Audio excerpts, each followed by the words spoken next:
স্বাগত এখন জনপদে। পুরো আয়োজনের সাথে আছি আমি ইসরাত মুক্তি।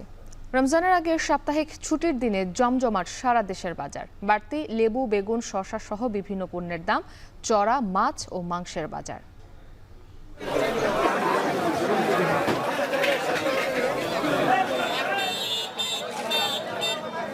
লেবুর দাম বেড়েছে, একটা লেবুর দাম 8 টাকা 9 টাকা।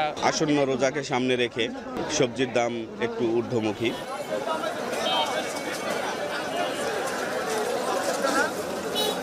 মোটামুটি দাম একটু বেশি থাকবো, তো 50 টাকা 100 টাকা পারবো। গতকালকে বা এর আগে যে দামে বিক্রি হয়েছে, ঠিক আছে, তার চাইতে মোটামুটি অনেকটা বেশি দাম এখন। এই সিন্ডিকেটগুলো ভাঙার জন্য সরকার সর্বোচ্চ পদক্ষেপ নেক, যাতে সাধারণ মানুষ ভালো থাকতে পারে, ভালো খাইতে পারে। রমজানের আগে শেষ সাপ্তাহিক ছুটির দিনের বাজারের খবরাখবর থাকছে এখন জনপদে। জাটকা রক্ষায় 1 মার্চ মধ্যরাত থেকে ইলিশ ধরায় 2 মাসের নিষেধাজ্ঞা। অভয়াশ্রমে রক্ষার প্রস্তুতি শেষ, খাদ্য সহায়তা পাবেন জেলেরা।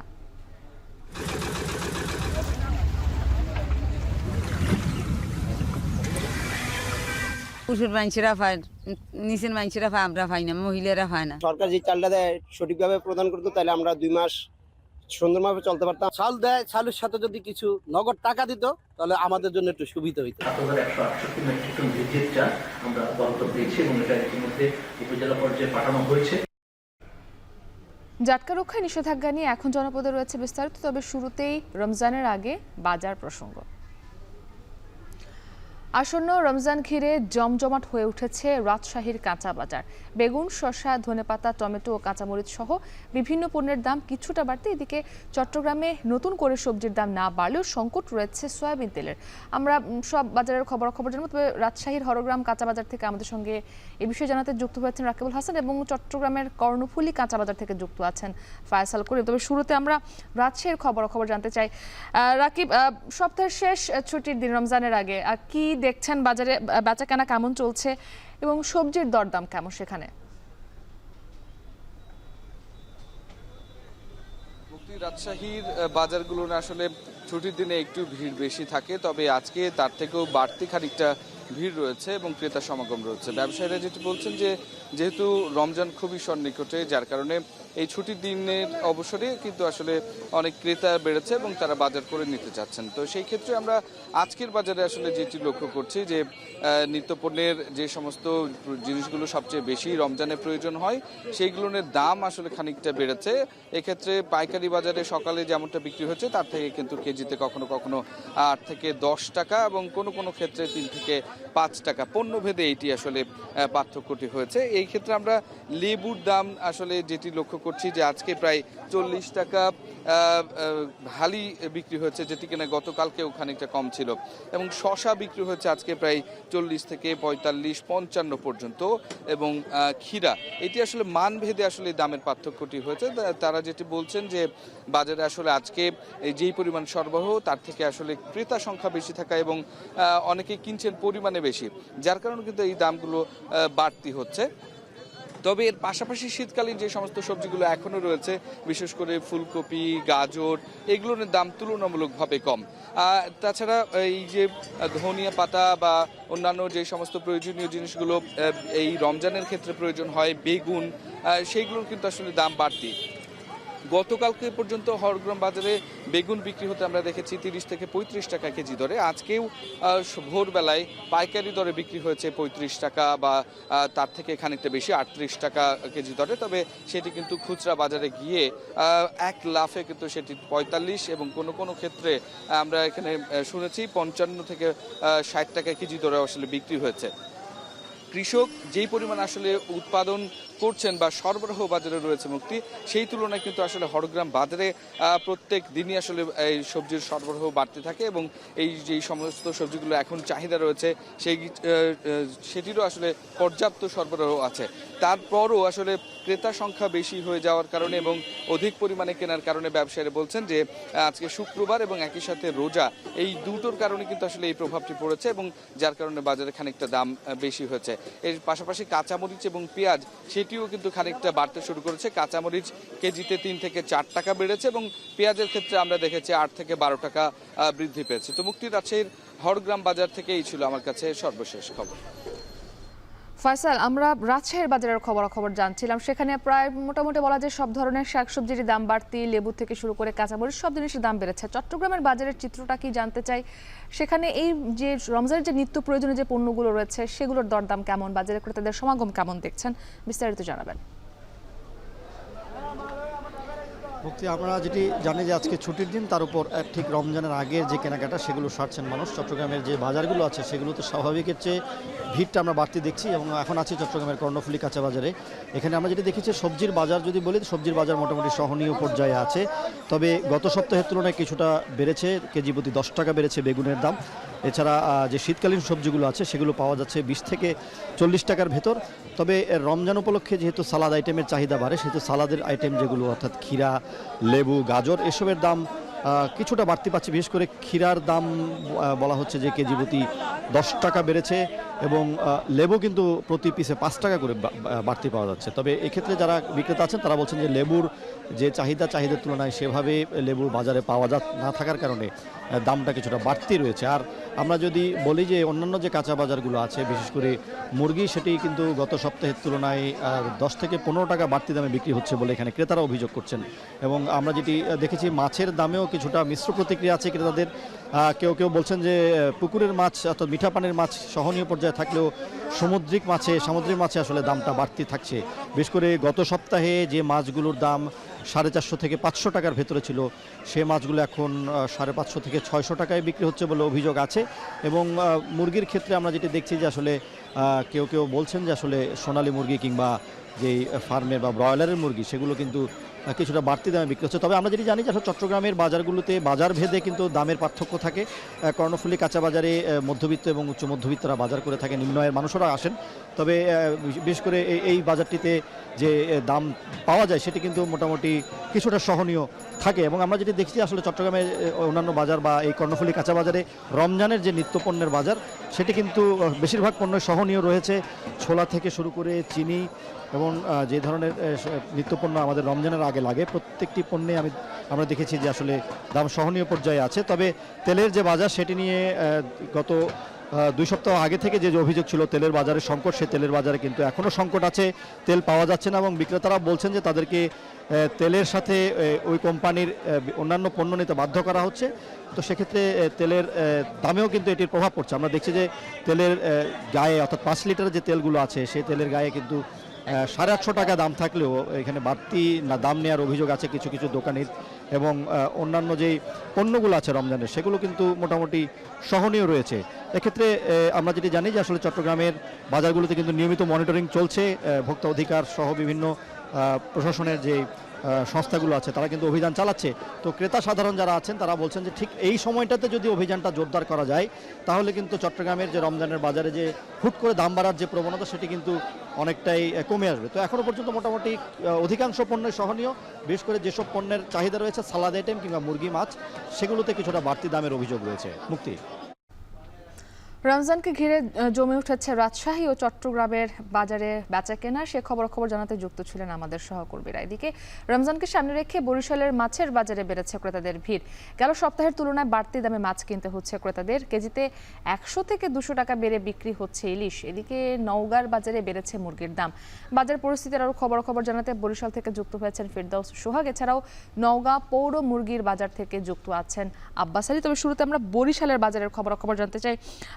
সোহাগ, আমরা বলছিলাম যে বরিশালের বাজারে মাছের দাম বেড়েছে রমজান উপলক্ষে, সরবরাহ সেখানে কেমন জানাবেন এবং আগের সপ্তাহের তুলনায় এই সপ্তাহে দামের তারতম্য আসলে কতটা, অনেকখানি কিনা সেটা একটু জানাবেন।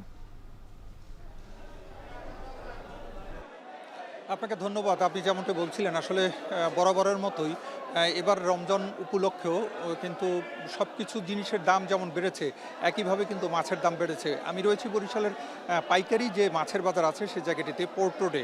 তো এখানে আমরা এসেছি কিন্তু অনেকটাই আগে, সকালবেলা। তখন থেকে আমরা এখন পর্যন্ত রয়েছি। বেলা বাড়ার সাথে সাথে এখানে কিন্তু ভিড়ভাড়টাও বেড়েছে।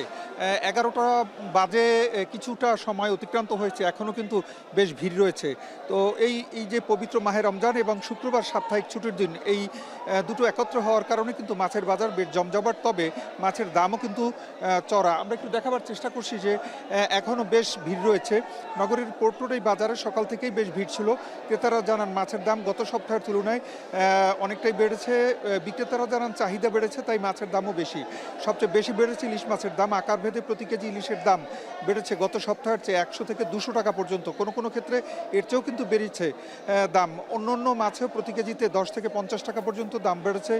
আজ রুই কাতল মাছ 200 টাকা থেকে শুরু করে 480 টাকা পর্যন্ত, তেলাপিয়া 180 টাকা থেকে শুরু করে 220 টাকা পর্যন্ত, চাষের কই 180 টাকা, শিং মাছ 350 টাকা, দেশি চিংড়ি 800 থেকে 1000 টাকা, চাষের পাঙ্গাস 100 টাকা 180 টাকা, পাবদা 350 টাকা, শোল 650 থেকে 1000 টাকা, কোরাল 600 টাকা থেকে 800 টাকা, বোয়াল মাছ 1200 টাকা, বড় বোয়াল অর্থাৎ আইর মাছ 1350 টাকা। তবে সাগরের মাছের দাম কিন্তু তুলনামূলক কিছুটা কম। যেমন সুরমা মাছ আমরা যেটা দেখেছি 220 টাকা, ঢেলা মাছ 330 টাকা, চিংড়ি মাছ, এই চিংড়ির কথা বলছি, সাগরের চিংড়ি, সেটি কিন্তু 220 টাকা দামে বিক্রি হচ্ছে। ক্রেতারা জানান যে বড় মাছের দাম গত সপ্তাহের চেয়ে বেশি। সরকারের কঠোর পদক্ষেপ নেওয়া জরুরি বলে মনে করছেন তারা। তবে বিক্রেতারা যেটি জানালেন যে মাছের যে পরিমাণ আজকে সরবরাহ, সেটা তুলনামূলক তাদের বক্তব্য অনুসারে কম। আসলে আজকে কিন্তু শুক্রবার সরকারি ছুটির দিন। সাধারণত দেখা যায় যে সরকারি ছুটির দিনগুলোতে সরকারি কর্মকর্তা কর্মচারীদের ভিড় তুলনামূলক একটু বেশি থাকে অন্যান্য দিনগুলোর চেয়ে। আজকে কিন্তু সেই রকমেরই কিন্তু বেশি। পাশাপাশি যেহেতু রমজান মাস শুরু হয়ে যাচ্ছে, সে কারণেও কিন্তু অনেকেই ভিড় জমিয়েছেন কেনাকাটা করার জন্য। সিয়াম সাধনার শেষে যখন ইফতার অথবা সেহরিত, সেই জন্য কিন্তু একটু অগ্রিম কেনাকাটা অনেকেই করে থাকেন। আর সেই একসাথে কিন্তু অনেক মানুষ কেনাকাটা করার কারণে যেটা দাঁড়িয়েছে যে পরিমাণ চাহিদা এবং সরবরাহ তার সাথে মিল নেই, এবং সে কারণেই কিন্তু আসলে মাছের দামটা আজকে চড়া বলে জানিয়েছেন সংশ্লিষ্টরা। একটু কথা বলেছিলাম ক্রেতা বিক্রেতা সহ সংশ্লিষ্ট সবার সাথে। তারা যেটি বলছেন যে আসলে এই চড়া অবস্থা যেন না থাকে, এজন্য একটু বাজার মনিটরিং দরকার এবং সেটি যেন কঠোরভাবে নিয়ন্ত্রণ করা হয়, সেই লক্ষ্যে তাগিদ দিয়েছেন এখানকার ক্রেতারা বিক্রেতারা সকলেই। এতটুকু ছিল বরিশালের এই মাছের বাজারের আজকের পরিস্থিতির সবশেষ খবর। আমরা বরিশালে মাছের বাজারের খবরাখবর জানছিলাম। আব্বাস, একটু জানাবেন যে নওগাঁয় রোজাকে উপলক্ষ করে মাংসের বাজারের পরিস্থিতি কেমন?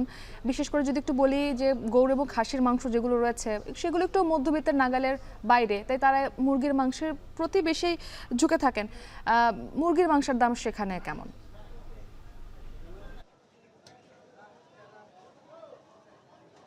মুক্তি রমজানকে সামনে রেখে সব ধরনের পণ্যের দামই বেড়েছে। তার বলা যায় যে মাংস আসলে ব্যতিক্রম না। যদি বলে যাওয়া যায় শুক্রবার সাপ্তাহিক ছুটির দিন এবং সামনে রোজা, এই দুই কারণেই বলা যায় যে সব ধরনের মুরগির দাম বেড়েছে কেজিতে 10 টাকা পর্যন্ত, অর্থাৎ একদিনের ব্যবধানে মুরগির দাম বেড়েছে। তবে খাসির মাংসের দাম অপরিবর্তিত রয়েছে। আমরা দেখেছি যে সকাল থেকে এই মুরগির বাজার কিছুটা ফাঁকা থাকলেও বেলা গড়ার সঙ্গে সঙ্গে ক্রেতাদের ভিড় বাড়তে থাকে। প্রচুর ক্রেতা এসেছে এই মুরগির বাজারে। মুরগির দামের কথা যদি বলি যে এখানে ব্রয়লার মুরগি বিক্রি হচ্ছে প্রকারভেদে 180 টাকা থেকে 220 টাকা কেজি, লেয়ার মুরগি 170 থেকে 180 টাকা কেজি, পাকিস্তান বা লাল মুরগি বিক্রি হচ্ছে 280 থেকে 90 টাকা কেজি, বিবি 3 জাতের মুরগি বিক্রি হচ্ছে 240 থেকে 250 টাকা এবং প্যারেন্টস মুরগি বিক্রি হচ্ছে 310 টাকা কেজি পর্যন্ত। তবে দেশি মুরগির দাম অপরিবর্তিত রয়েছে এবং বিক্রি হচ্ছে 450 টাকা পর্যন্ত। আপনাকে একটু জানিয়ে রাখি যে এখানে যারা খুচরা ব্যবসায়ী রয়েছেন, তারা খামার যারা রয়েছেন, তারা নওগাঁয় এই পাইকারি বাজারে মুরগিগুলো সরবরাহ করে থাকেন খুব ভোরে। যারা পাইকারি ব্যবসায়ী রয়েছেন তারা মুরগিগুলো এই খুচরা বাজারে বিক্রি করেন একই দামে, কিন্তু যারা খুচরা ব্যবসায়ী রয়েছেন তারা এই ব্রয়লার মুরগিগুলো প্রকারভেদে ছোট এবং বড় বাছাই করে থাকেন এবং এই বাছাইয়ের কারণে তারা বলা যায় যে 180 থেকে 220 টাকা পর্যন্ত বিক্রি করে থাকেন। ক্রেতারা অভিযোগ করেছেন যে তারা একই দামে মুরগি কেনার পরও কেন দাম কম বেশি করে বিক্রি করে থাকেন। এই বিষয়গুলো প্রশাসনের নজরদারি বাড়ানোর প্রয়োজন মনে করছেন বলে জানিয়েছেন ভোক্তারা। আর গরুর মাংসের দামের কথা যদি বলি, যে গরুর মাংসের দাম অপরিবর্তিত রয়েছে এবং ছাগলের মাংসের দাম অপরিবর্তিত রয়েছে। গরুর মাংস বিক্রি হচ্ছে 700 থেকে 750 টাকা এবং খাসির মাংস বিক্রি হচ্ছে 1100 টাকা কেজি পর্যন্ত। তো এই ছিল মাংসের বাজার নিয়ে আমার কাছে সবশেষ।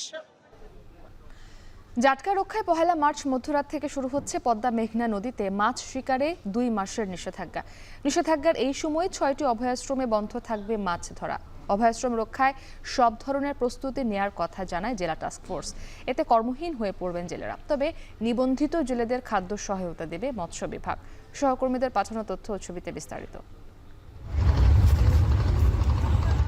জাটকা সংরক্ষণে মেঘনা ও পদ্মা নদীর 6টি অভয়াশ্রমে মধ্যরাত থেকে শুরু হচ্ছে ইলিশ শিকারের 2 মাসের নিষেধাজ্ঞা। তাই তো নিষেধাজ্ঞার আগে শেষ দিনের মতো মাছ ধরতে ব্যস্ত জেলেরা। পাইকার ও আড়তদারদের হাঁকডাকে মুখরিত ঘাটগুলো।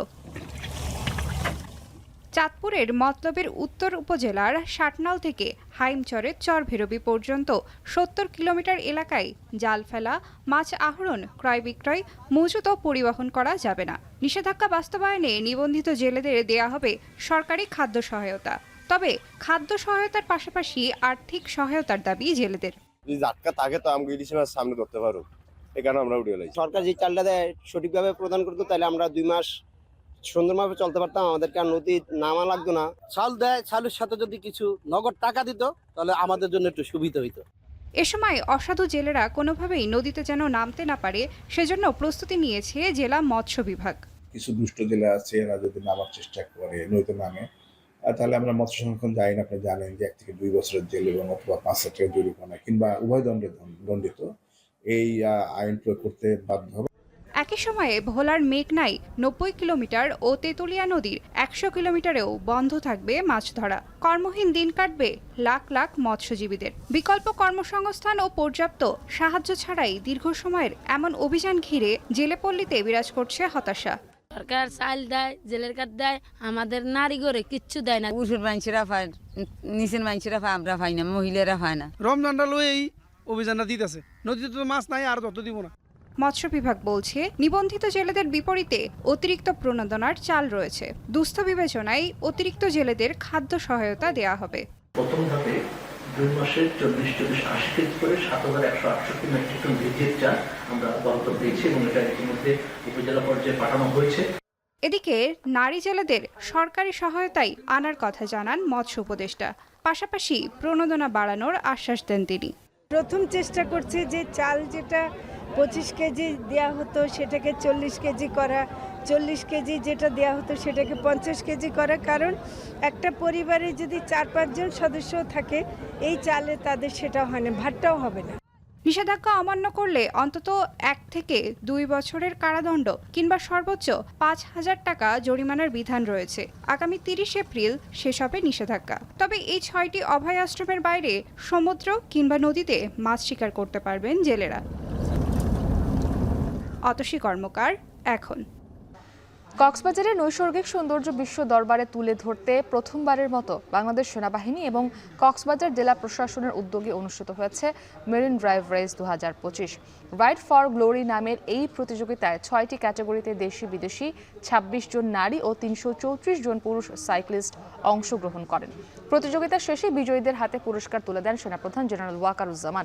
এ সময় সেনাপ্রধান বলেন, তরুণ প্রজন্ম এই ধরনের প্রতিযোগিতার মাধ্যমে সুস্থ জাতি ও দেশ গঠনে ভূমিকা রাখবে।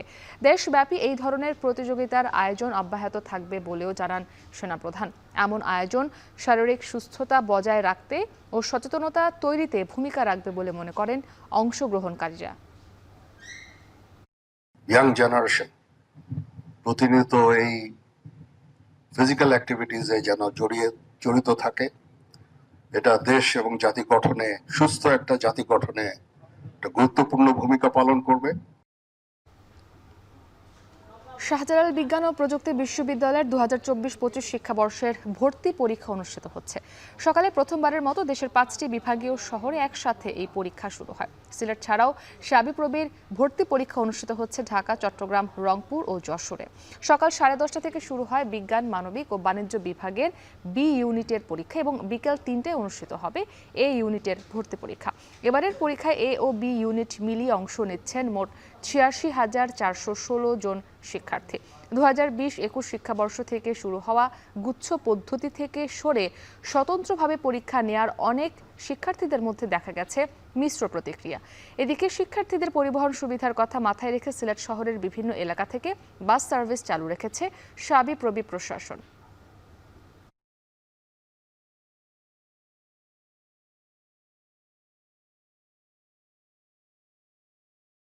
প্রত্যেকটা ভার্সিটির আলাদা আলাদা একটা প্রশ্ন স্ট্যান্ডার্ড আছে, যেমন শাস্ত্রের প্রশ্ন স্ট্যান্ডার্ড অনেক ভালো, তো সেই হিসাবে গুচ্ছতে থাকাকালীন ওদের মানে প্রশ্ন স্ট্যান্ডার্ডটা খুব লো হয়ে যেতেছে, বা স্টুডেন্টরা হচ্ছে যে ঠিকমতো মানে ওদের যোগ্যতাটা প্রকাশ পাচ্ছে না। ওদেরকে দেখে অনেক ভালো লাগতেছে, কিছুদিন পর বের হয়ে যাব, আমার অলরেডি ফাইনাল ইয়ার শেষ, তো নতুন মুখ দেখলে তো ভাল লাগে, আর ক্যাম্পাস ভরা ভরা দেখলে আরো ভাল লাগে। বিভিন্ন জেলা থেকে বিভিন্ন এলাকা থেকে ছাত্রছাত্রী সবাই আসতেছে, পরিবেশটা খুব ভালো, খুব অনেক ফার্স্ট সব দিক দিয়ে আলহামদুলিল্লাহ অনেক ভালো, কারণ সব পরিবেশ ভালো, তাদের পড়াশোনার মানও ভালো। আলহামদুলিল্লাহ চান্স পেলে এই জায়গায় ভর্তি হওয়ার ইচ্ছা। টায়ার ও টিউব সহ অনেক শিল্প পণ্যের অন্যতম কাঁচামাল রাবার। প্রয়োজনীয় রাবার উৎপাদনে থাইল্যান্ড, ইন্দোনেশিয়া, ভিয়েতনামের তুলনায় অনেক পিছিয়ে বাংলাদেশ। তাই বাড়তি দামে আমদানি করতে হয় বাংলাদেশকে। তাই উৎপাদন বাড়াতে আলাদা রাবার গবেষণা ইনস্টিটিউট তৈরির পরামর্শ দিয়েছেন বিশেষজ্ঞরা। ইমতিয়াজ আহমেদের প্রতিবেদন, ছবি তুলেছেন সায়েম আকন্দ।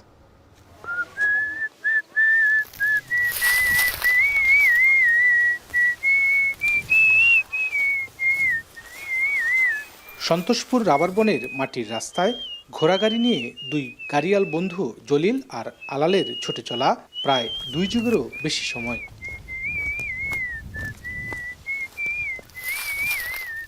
দুর্গম হয় এই জনপদের শস্যসহ বিভিন্ন পণ্য সরবরাহে ঘোড়া এবং মহিষের গাড়ি ভরসা।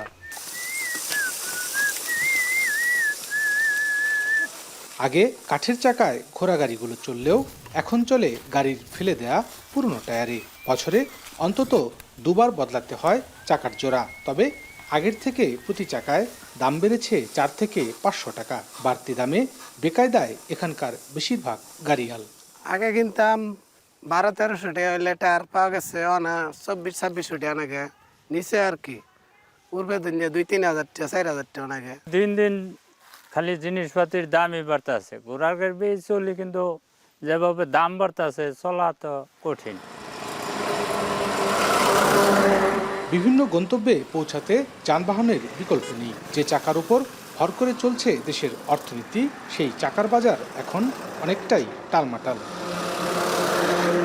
স্থানীয়ভাবে উৎপাদিত রাবারের দাম বৃদ্ধির প্রভাব পড়েছে টায়ারের দামে। 15 থেকে 20% বেড়েছে সাইকেল, রিক্সা, ভ্যানসহ সব ধরনের যানবাহনের নতুন চাকার দাম।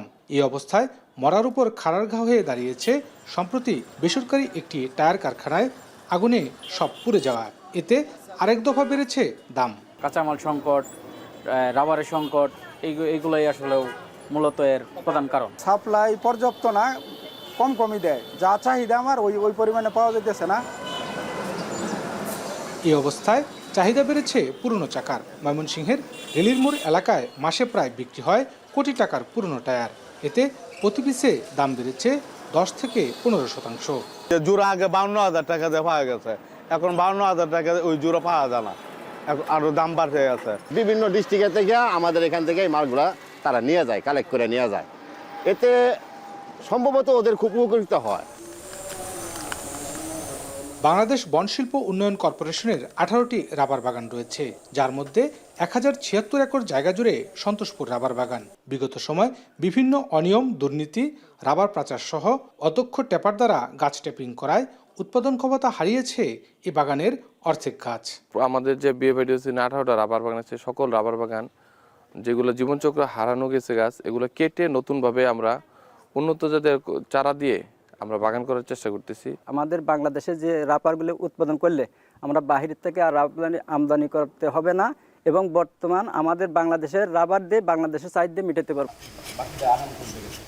বিশ্ব খাদ্য কৃষি সংস্থার প্রতিবেদন বলছে বিশ্বের সবচেয়ে বেশি রাবার উৎপাদনে এগিয়ে রয়েছে থাইল্যান্ড, সবচেয়ে বেশি রাবার চাষ হয় ইন্দোনেশিয়ায়। এমন জায়গায় বাংলাদেশের অবস্থান একেবারেই তলানিতে। তবে অপার সম্ভাবনাময় এই শিল্পটি বিকশিত করতে উন্নত প্রযুক্তি সহ আলাদা রাবার ইনস্টিটিউট গড়ে তোলার প্রয়োজন বলে মনে করছেন বিশেষজ্ঞরা। যে সমস্ত দেশগুলো ভালো পরিমাণে বা বেশি বেশি রাবার শিল্পটা বিকশিত যে সমস্ত দেশে হয়েছে, আমাদের রিসোর্স পার্সোনাল যারা আছে তাদেরকে ওই সমস্ত জায়গায় ট্রেনিংয়ের ব্যবস্থা করতে পারি এবং তারা এসে তাদের লব্ধ জ্ঞান যেটা সেটা যদি আমাদের এখানে ইমপ্লিমেন্ট করে, অবভিয়াসলি আমরা কিন্তু ভালো করতে পারব।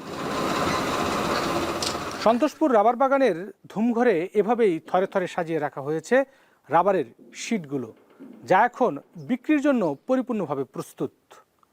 প্রতিনিয়তই সম্প্রসারিত হচ্ছে দেশের রাবার শিল্প। টায়ার টিউব থেকে শুরু করে রাবারের বিভিন্ন পণ্য উৎপাদন করতে এখনও বিদেশ থেকে রাবার আমদানি করতে হয়। সংশ্লিষ্টরা বলছেন, বাংলাদেশের যতগুলো রাবার বাগান রয়েছে সবগুলো রাবার বাগানের উৎপাদন ক্ষমতা বৃদ্ধি করা গেলে একদিকে যেমন বিদেশ থেকে রাবারের আমদানি নির্ভরতা কমবে, অন্যদিকে বাংলাদেশের রাবার বিদেশে রপ্তানি করেও মিলবে বৈদেশিক মুদ্রা। ইমতিয়াজ আহমেদ, এখন, ময়মনসিংহ। আমলাতান্ত্রিক জটিলতায় শুরু হচ্ছে না ঝালকাঠির ধানসিঁড়ি নদীর তীরে সোয়া 2 কোটি টাকা ব্যয়ে নির্মিত কবি জীবনানন্দ দাশ সংগ্রহশালা ও পাঠাগারটির কার্যক্রম। নবনির্মিত এই স্থাপনাটি তালাবদ্ধ থাকায় দর্শনার্থী এবং পর্যটকরা হতাশ হয়ে ফিরে যাচ্ছেন। জেলা প্রশাসন বলছে এই বিষয়ে ব্যবস্থা নেয়ার জন্য পানি উন্নয়ন বোর্ডে চিঠি পাঠানো হয়েছে। আল আমিন তালুকদারের প্রতিবেদন। 1 বছর আগে ঝালকাঠির ধানসিঁড়ি নদীর তীরে নির্মিত হয় কবি জীবনানন্দ দাশ সংগ্রহশালা ও পাঠাগার। সাহিত্য চর্চা, পর্যটকদের বিশ্রাম এবং বিনোদনের জন্য নির্মাণ করা হয় দৃষ্টিনন্দন স্থাপনাও। ভবিষ্যৎ প্রজন্মকে কবি সম্পর্কে জানাতে এমন উদ্যোগ নেওয়া হলেও 2 কোটি টাকা ব্যয়ে নির্মিত সংগ্রহশালা ও পাঠাগারে নেই কোনো বই।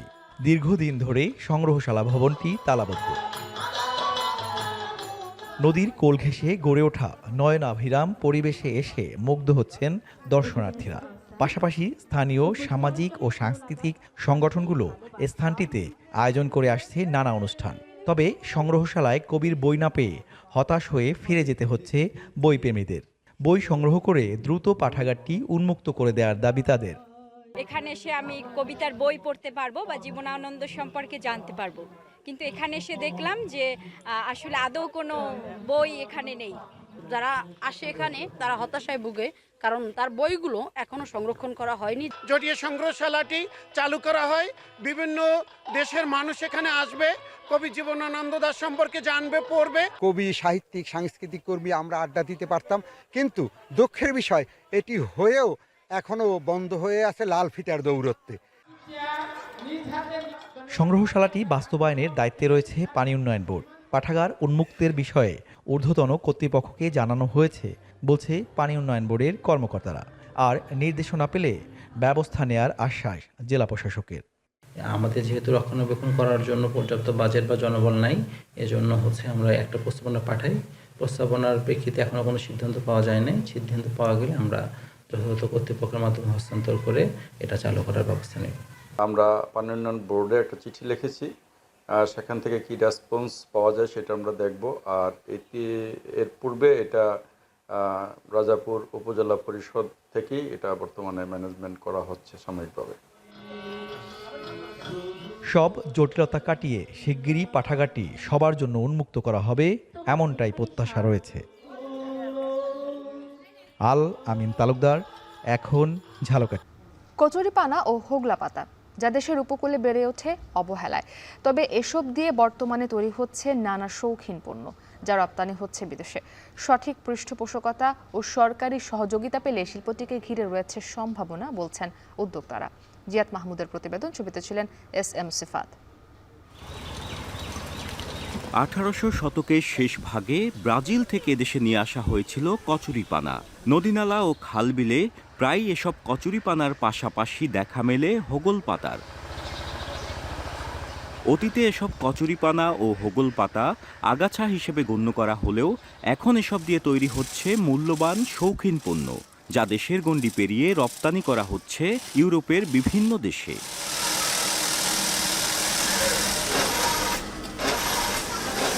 বরগুনা সদর উপজেলার দুই বন্ধু লিটন অধিকারী ও নিবিড় বিশ্বাস গত বছর ছোট পরিসরে গড়ে তোলেন একটি কারখানা।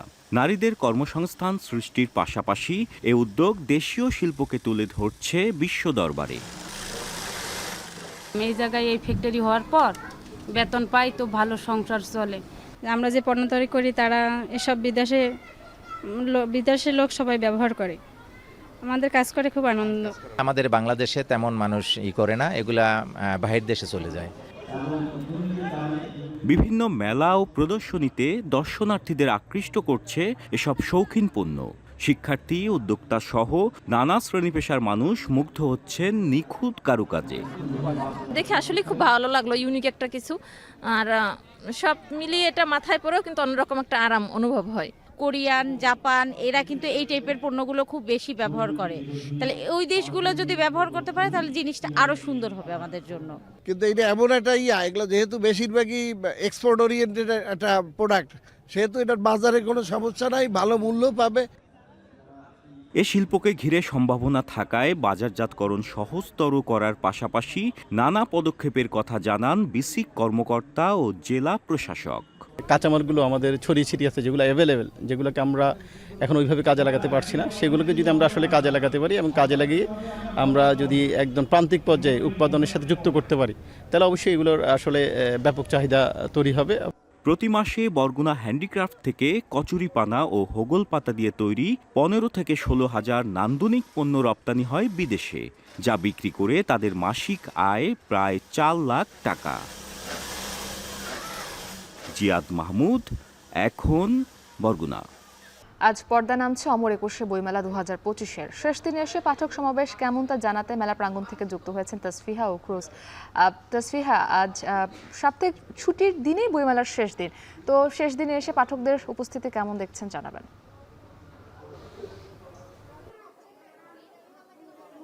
মুক্তি, যেমনটি আপনি বলছিলেন, বাঙালির প্রাণের উৎসব অমর একুশে বইমেলা কিন্তু একেবারে দ্বার প্রান্তে এসে পৌঁছেছে এবং আমরা আজকে দেখছিলাম যে মেলা শুরুর পর থেকেই পাঠক এবং লেখকদের আনাগোনায় কিন্তু এই মেলা প্রাঙ্গণ মুখর হয়ে উঠছিল এবং আমরা বর্তমানে অবস্থান করছি বাংলা একাডেমি যে শিশু চত্বর যেটি রয়েছে বইমেলার একটি বিশেষ আকর্ষণ সেখানে, এবং আমরা আসলে দেখতে পাচ্ছি যে সেই সকাল থেকে আসলে শিশুদের জন্য যে নানান ধরনের আয়োজন এই বইমেলা কর্তৃপক্ষ রেখে থাকে সেটির ব্যতিক্রম কিন্তু আজও হয়নি এবং আমরা দেখতে পাচ্ছি যে এখানে আসলে শিশুদের জন্য নানান ধরনের আনন্দ দেওয়ার জন্য নানান ধরনের জিনিসপত্রের আয়োজন করা হয়েছে এবং সেখানে আমরা দেখছি যে তাদের জন্য পাপেট শোর ব্যবস্থা রাখা হয়েছে বা গল্পের আসর নামের একটি যে ইভেন্ট রয়েছে সেটির ব্যবস্থা এই বইমেলার কর্তৃপক্ষ করেছে এবং সেখানে আমরা আসলে দেখতে পাচ্ছি যে শিশু কিশোররা আসছেন, বিশেষ করে শিশুরা আসছেন, সেখানে নানান ধরনের গল্প তারা শুনছেন এবং আমরা শুনছি যে তাদেরকে সঞ্চালক আসলে জিজ্ঞেস করছেন যে তারা কি ধরনের দেশ চান। সেখানে আমরা শিশুদেরকে বলতে শুনেছি যে তারা আসলে এই দেশে শান্তি প্রতিষ্ঠা করতে চান, অর্থাৎ এই জুলাই পরবর্তী যে চেতনা রয়েছে সেটি কিন্তু আসলে শিশুদের মধ্যে ছড়িয়ে গেছে এবং তারা আসলে বলছেন যে তারা আসলে নতুন একটি বাংলাদেশ দেখতে চান যেখানে শুধু আনন্দ এবং উৎসবমুখী একটি অবস্থা থাকবে এই দেশে।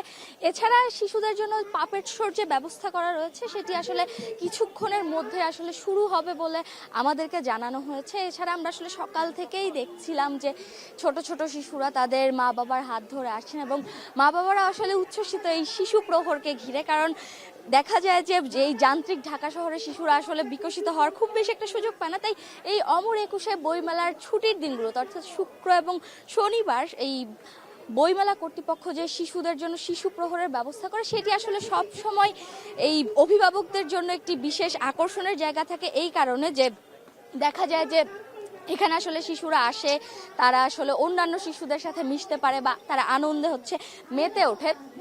এছাড়া আমরা আসলে যদি পুরো বইমেলা নিয়ে আসলে বলতে চাই তাহলে আজ যেহেতু বইমেলার শেষ দিন সেহেতু পাঠক লেখকের আনাগোনা আসলে বইমেলা ধীরে ধীরে মুখরিত হয়ে উঠছে এবং প্রকাশকরা আসলে বলছেন যে যেহেতু আজ শেষ দিন বইমেলায় সেহেতু বইমেলা আজ কিছুটা হলেও অন্যান্য দিনের তুলনায় জমে উঠবে। এছাড়া আমরা মেলা কর্তৃপক্ষ আমাদেরকে আসলে জানিয়েছে যে প্রতি বছর যেভাবে বইমেলার বর্ধিত করা হয় সময়সীমা, সেটি কিন্তু এবছর হচ্ছে না, অর্থাৎ এই 28 ফেব্রুয়ারি মাসের শেষ দিনেই কিন্তু বইমেলা, এই যে অমর একুশে বইমেলা রয়েছে সেটি আসলে শেষ হবে। এছাড়া ভিড় নিয়ে যদি বলি, আমরা সকাল থেকে আসলে দেখছিলাম যে এই অমর একুশে বইমেলার শেষ দিনে আমরা দেখছিলাম যে সকাল থেকেই শিশু কিশোররা তাদের মা বাবার হাত ধরে আসছেন, বন্ধু বান্ধবরা আসছেন, তারা তাদের পছন্দের স্টলগুলো ঘুরে দেখছেন এবং তারা তাদের যে পছন্দের বইগুলো সেগুলো কিনবেন বলে আমাদেরকে জানিয়েছেন। তো সব মিলিয়ে আসলে অমর একুশে বইমেলার দ্বার প্রান্তে এসে কিন্তু এই বইমেলার পাঠক লেখকদের আনাগোনায় এই বইমেলা মুখর হয়ে উঠছে। তো এই ছিল আমার কাছে বইমেলা থেকে সবশেষ মুক্তি। বইমেলা প্রাঙ্গণ থেকে যুক্ত ছিলেন সহকর্মী তসফিহা ও খুরোজ। যে ভাষায় একদিন গাথা হয়েছে অসংখ্য লোকগীতি, পালাগান আর সাহিত্যকর্ম, কালের বিবর্তনে কিশোরগঞ্জের আঞ্চলিক সেই ভাষা হারাতে বসেছে তার ঐতিহ্য। আধুনিকতার ছোঁয়ায় নড়বড়ে হয়েছে এই ভাষার ভিত। বিশেষজ্ঞরা বলছেন, আঞ্চলিক ভাষা টিকিয়ে রাখতে প্রয়োজন সংস্কৃতি চর্চা ও যথাযথ সংরক্ষণ। মশহুর কায়েসের প্রতিবেদন। নাম খোকন বয়াতি, বাড়ি কিশোরগঞ্জ, কাজ করেন পালাগান নিয়ে। আধুনিক এই যুগে খোকন বয়াতিরাই ধরে রেখেছেন আঞ্চলিকতার হাল। তার কাছে শুনব কিশোরগঞ্জের আঞ্চলিক ভাষার গান। কিশোরগঞ্জের পুরান তাহানার পুরানতে তুই আমারে আইনা দে। এরম কইরায় খোকন বয়াতির লাগান আতে গোনা কয়টা মানুষ ধরে রাখছে কিশোরগঞ্জের আপন ভাষাটারে। চালায়া যাইতেছে সংগ্রাম। কি আছে এই ভাষাটার ভিত্তে, কইতে আইছে এই ভাষা, আজ আপনারা হুনায়াম এই কিচ্ছাটাই। খোকন বয়াতি চম্পাবতী চন্দ্রাবতীর পালায় খোঁজেন কিশোরগঞ্জের মাটির গন্ধ। বয়াতির গানের টানে ওতলা হয়ে ওঠে শ্রোতার মন। যে গান বহন করে মানুষের কথা, কিন্তু সময়ের সাথে যেন তার সুর বদলাচ্ছে। আঞ্চলিক ভাষায় ধীরে ধীরে প্রবেশ করছে আধুনিকতা। তবুও বিভিন্ন এলাকা ঘুরে এই ভাষাকে বাঁচিয়ে রাখার চেষ্টা তার। এই ভাষাটা টিকা রাখার জন্য আমাদের মতো, আমরার মতো যে কয়েকজন আমরা আছিও অনো দেয়া যদি সরকার বা কোনো মিডিয়া কাজ করায় ঘন ঘন, তাইলে এই ভাষাগুলি থাকবো। অঞ্চল ভিত্তিক ভাষার মধ্যে বরিশাল, চট্টগ্রাম, রাজশাহী, নোয়াখালীর সাথে উঠে আসে বৃহত্তম ময়মনসিংহের ভাষা। ময়মনসিংহ, কিশোরগঞ্জ, নেত্রকোনা, জামালপুর এলাকার স্থানীয় ভাষায় অন্যরকম এক রস আছে। বাংলা সাহিত্যের রান্নাঘরের শোভা বাড়িয়েছে এই ভাষা। জেলার এমন অনেক উপজেলা আছে যেখানে আঞ্চলিক ভাষার ভেতরেও রয়েছে নানা ভাগ। যেমন হাওর উপজেলা অষ্টগ্রামের স্থানীয় বাসিন্দারা নিজস্ব এক ভাষায় কথা বলেন, যা স্থানীয়ভাবে পরিচিত চহুম ভাষা নামে। কিশোরগঞ্জের ভাষা কখন বা কিভাবে এসেছে তা নিয়ে নির্দিষ্ট কোনো ধারণা পাওয়া যায়নি। তবে এই অঞ্চল ছিল হাজরাদি পরগনার আসাম কামরূপ রাজ্যের অন্তর্ভুক্ত। সে সময় কোচ হাজং সামন্তরা চালাতো এই এলাকা। তখন থেকেই আদি জনগোষ্ঠীর ভাষা ও তাদের ভাষার মিশ্রণ ঘটে। পরবর্তীতে যার সাথে যোগ হয় বিভিন্ন সময় আসা মুসলিম ধর্মপ্রচারক ও বণিকদের ভাষা। ইংরেজিও না, বাংলাও না, আঞ্চলিকও না, প্রমিত না, একটা খিচুড়ির মহাখিচুড়ি হয়ে যাবে। জেলা পর্যায়ে অথবা উপজেলা পর্যায়ে আঞ্চলিক ভাষার গবেষণা কেন্দ্র করা যায় এবং বিশেষ ব্যক্তিদের মাধ্যমে যদি কমিটি গঠন করে এটার উদ্যোগ নেওয়া যায়, তাহলে হয়তো এটা টিকে থাকবে। সাহিত্যিক ডক্টর দীনেশ চন্দ্র সেন তার ময়মনসিংহ গীতিকায় এই ভাষার অনেক মজার বিষয় তুলে ধরেছিলেন। ডক্টর সেন হারানো গীতিকা সম্পদকে উদ্ধার করে ইংরেজিতে অনুবাদ করে সারা দুনিয়ায় এই অঞ্চলকে পরিচিত করেছেন। তার ৪৪টি গীতিকার ভেতর ৩০টি পূর্ব ময়মনসিংহের। এছাড়া কিশোরগঞ্জের মেয়ে, বাংলা সাহিত্যের প্রথম মহিলা কবি চন্দ্রাবতীর দস্যু কেনারামের পালা বা মলুয়ার মতো অমর কিছু সৃষ্টি শক্ত করেছে বাংলা সাহিত্যের ভিত। হালের জনপ্রিয় অভিনয় শিল্পীদের মুখেও এ জেলার আঞ্চলিক রস ফুটে ওঠে। মাইরালছে, বিপদ পড়ছে, মাইরালছে, এই যে জিনিসগুলো অন্তর থেকে, আমার মনে হয় যে অন্তর থেকে বের হয়ে আই। এই জন্য মানে আমার কাছে মনে রসবোধ, এবং এটা রসবোধ আছে দেখাই এখন মিডিয়াতে খুবই জনপ্রিয় বিভিন্ন নাটকগুলো হইতেছে। বর্তমান যুগের তরুণদের মাঝে পশ্চিমা শিক্ষার প্রভাব বাড়ার সাথে সাথে কমতে শুরু করেছে আঞ্চলিক ভাষাপ্রীতি। প্রমিত ভাষায় কথার চর্চায় তারা ভুলতে বসেছে আঞ্চলিকতার ফোড়ন। খাঁটি আঞ্চলিকতা যেন অবসর যাপনে প্রত্যন্ত গ্রামের কোনো এক রান্নাঘরে। যার যার আঞ্চলিক ভাষা সে যদি এটা কথা কয় তাহলে হ্যাঁ খুব সুন্দর করে সাবলীলভাবে হ্যাঁ কথা কইতে পারবো। এখন কেউ যদি আমাদেরকে কিছু জিজ্ঞাসা করে আমরা আসলে আঞ্চলিক ভাষায় কইতে গেলে লজ্জা পাই, যেটা আসলে খুব দুঃখজনক। ভাষা বিশেষজ্ঞরা বলছেন এই ভাষা যাতে হারিয়ে না যায় তার জন্য প্রয়োজন তরুণদের মাঝে এই ভাষার চর্চা।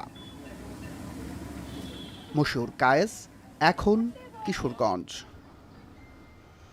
এ ছিল এখন জনপদের আয়োজনে। এখন টেলিভিশন ওয়েবসাইটে দেখতে ভিজিট করুন এখন.টিভি। এছাড়া ফেসবুকে দেখতে ভিজিট করুন facebook.com/tv.এখন এবং ইউটিউবে সরাসরি দেখুন youtube.com/c/এখন টিভিতে।